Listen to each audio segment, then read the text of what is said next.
मंदसौर में कोरोना के संक्रमित हुए 40 मरीज, 4 व्यक्तियों की हुई मौत। गुदरी इलाके में पाए गए मरीज के परिवार की जांच रिपोर्ट आई नेगेटिव। इधर मंदसौर जिले के मुल्तानपुरा क्षेत्र में कोरोना योद्धाओं का स्वागत किया गया। सामाजिक जनजीवन की व्यवस्थाओं को लेकर कलेक्टर मनोज पुष्प, जिला पुलिस अधीक्षक हितेश चौधरी एवं सांसद सुधीर गुप्ता द्वारा जिले की व्यवस्थाओं पर जानकारी साझा की। मंदसौर संवाददाता देवेंद्र मौर्य की रिपोर्ट।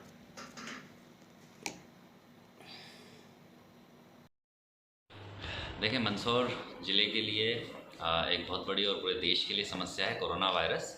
हमें समझना पड़ेगा कि ये बड़ी गंभीर महामारी है जिसका फैलने का रेट बहुत अत्यधिक होता है और अब यह भी समय है कि हम धीरे धीरे सुविधाओं को लगातार सभी वर्ग तक पहुंचाएं।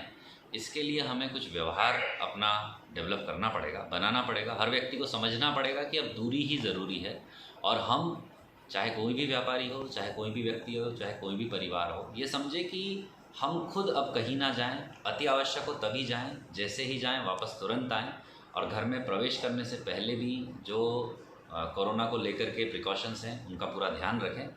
साथ ही जिस तरह से धीरे धीरे सुविधाएं खुलेंगी तो यह भी ध्यान रखा जाए कि किसी भी चीज़ की कमी नहीं है, किसी भी चीज़ की कोई समस्या नहीं आएगी। लगातार चाहे फल हों, सब्जियां हों, किराना हो, ये भी मुहैया कराया जा रहा है मंदसौर में और धीरे धीरे अन्य सामग्रियां भी जो आवश्यक वस्तु हैं वो भी खोली जाएंगी और धीरे धीरे सामान्य व्यवहार में हम पहुंचेंगे।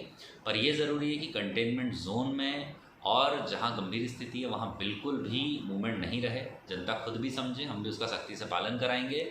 जो अनावश्यक असामाजिक तत्व घूमेगा उस पर तत्काल हम गंभीर कार्रवाई करेंगे, इसमें कोई दो राय नहीं। Thank you. दिग्ध आए हैं संक्रमित, इनकी हिस्ट्री कहाँ से सुनी? ये भी हिस्ट्री उसी परिवार के लार्जर फैमिली मेम्बर्स से जो कॉन्टैक्ट हिस्ट्री की गई है तो उसी के हैं और उसी इलाके के भी हैं। इनके हम फिर रीसैम्पल कर रहे हैं और 3 सैंपल जो है वो फिर से कर जाएंगे। Thank you sir. 5 मई को दोपहर लगभग 2 बजे हम आपसे रूबरू हैं। कोरोना को लेकर क्या अपडेट है? नंबर्स की बात करें तो आज जो सुबह 27 सैंपल आए हैं उसमें प्रिजम्पटिव पॉजिटिव 4 केसेस हैं और एक अच्छी बात यह है कि एक बोलिया के जो मरीज़ भर्ती थे उनकी दूसरी निगेटिव भी आ गई है और हम लोग उनको अभी रिलीज़ कर रहे हैं।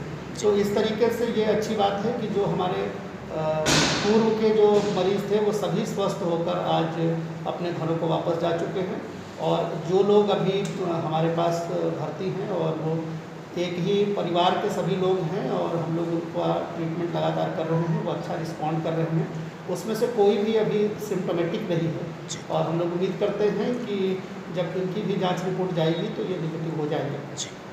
उस इलाके में जहाँ के ये लोग हैं उस इलाके में हम बहुत एग्रेसिव हेल्थ सर्वे कर रहे हैं। हमारी टीम सभी उपकरणों से लैस होकर और वहाँ समाज के जो लोग हैं जो उस कम्युनिटी में लगातार इलाज करते रहते हैं उन लोगों को भी हमने अपने कॉन्फिडेंस में लिया है और अपने डॉक्टर्स की टीम के साथ उनको भी भेजा है। लोगों के प्रिलिमिनरी जांच हो रहे हैं, जो ज़रूरत पड़ रही है तो ब्लड सैंपल्स लिए जा रहे हैं और आवश्यक दवाइयाँ भी उनको मुहैया कराई जा रही है। उनके खाने पीने की व्यवस्था की जा रही है और ये ध्यान रखा जा रहा है कि कोई भी व्यक्ति ऐसी स्थिति में ना रहे कि अगर वो संक्रमित होता है तो उसके स्वास्थ्य पे तत्काल बुरा असर पड़े। हम एग्रेसिव हेल्थ सर्वे के हिसाब से उसको टैकल कर रहे हैं और स्थिति पूरी तरीके से नियंत्रण में है और हम उम्मीद करते हैं कि जल्द ही हम इससे बाहर आ जाएंगे सर। और जो पैरेलली कंटेनमेंट क्षेत्र के बाहर इकोनॉमिक एक्टिविटीज़ है उसको हम SOP बना के और धीरे धीरे उसको शुरू कर रहे हैं। पूरे ज़िले में जो ग्रामीण क्षेत्र है उसको हमने धीरे धीरे खोलना शुरू कर दिया है, इकोनॉमिक एक्टिविटी शुरू हो गई है और नगर पालिका क्षेत्र में भी कंटेनमेंट क्षेत्र को छोड़कर पूरे सुरक्षा और पूरे एहतियात के साथ हम इकोनॉमिक एक्टिविटी शुरू करेंगे ताकि क्या कहेंगे चर्चा की गई?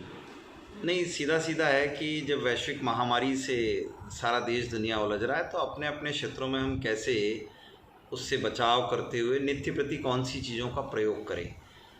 तो अभी पुलिस अधीक्षक महोदय और हमारा लगभग 1 घंटे चर्चा हुआ भिन्न भिन्न मुद्दों पर। जो व्यावहारिक कठिनाइयाँ आ रही है वह भी और जिन कठिनाइयों से बचने के लिए क्या समाज ने सुझाव दिए हैं तो उन सुझावों का आदान प्रदान किया है। जैसे भीषण गर्मी आएगी तो पेयजल की समस्या रहेगी तो लोगों को सामान्य रूप से लोग अब ग्लास का उपयोग कम करेंगे तो पानी की क्या व्यवस्था हो सकती है, भविष्य में जो व्यापार प्रारंभ होने वाले हैं तो व्यापारियों के लिए क्या गाइडलाइन हो सकती है, किस लाइनों पर हमें काम करना है, कितनी व्यापारिक संस्थाओं ने कौन कौन से सुझाव दिए हैं, वो अपना आत्मानुशासन मेंटेन करते हुए कैसे कोविड-19 के मानकों का उपयोग कर सकते हैं, ऐसी सब बातों पर बातचीत हुई है। इसके फैलाव को कैसे प्रतिबंधित किया जा सकता है, कौन कौन से मोहल्ले रेखांकित हैं, इन सब मुद्दों पर हमारी बातचीत हुई।